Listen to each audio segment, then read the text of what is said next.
Hey, good morning, everyone. Have I got a word for you today?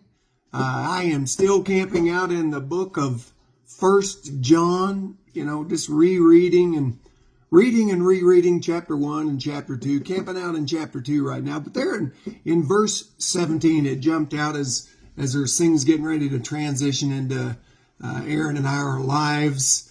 It spoke to me today, and I know if it spoke to me, it'll speak to you.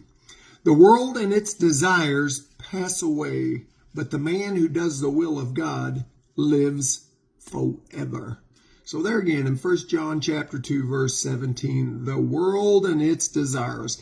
This old carnal world and the things of this world, motorcycles, hot rods, boats, new carpet, new floor. I'll speak to you women, new carpet, new tile, new floor, repainting the walls, these things, the world and its desires pass away. The things of this old world, old hot rods, sooner or later, they're going to wind up, they're going to rust back into the earth. Things of this world will pass away, not the world and its desires, our desires at the end of our time on this rock, this old carnal man, those desires are going to be gone. He says, the world and its desires pass away, but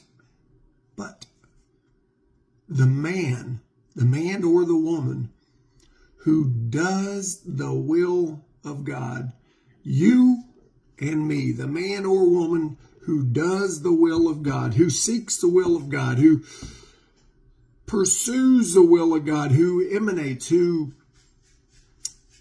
reacts and acts as the will of God would have us to do. Who does the will of God lives forever. So God's will is important for your life. It's important for them and those in your life. God's reminding us today, hey, it's okay to have the stuff of this world. Don't let the stuff of this world consume you. Don't let the pursuit of the stuff of this world pursue you. The pursuit of job and money. And don't get me wrong, we need a job, we need money. God will provide. Ask Him, Lord, give me the best job, the best career. We don't need a job, you need a career. But God's telling all that stuff of this old world will pass away. But the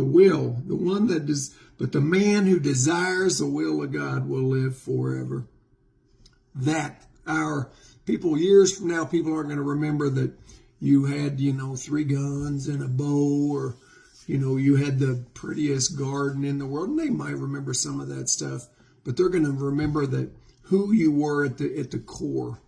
Did you have the will of the Father in your heart? Did your life reflect the will of the Father? And that will change them and those. So I want you to grab a hold of that. Know God loves you.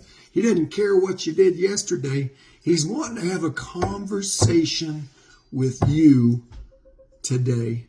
So give him a shout. Let him know you love him. You have a blessed day.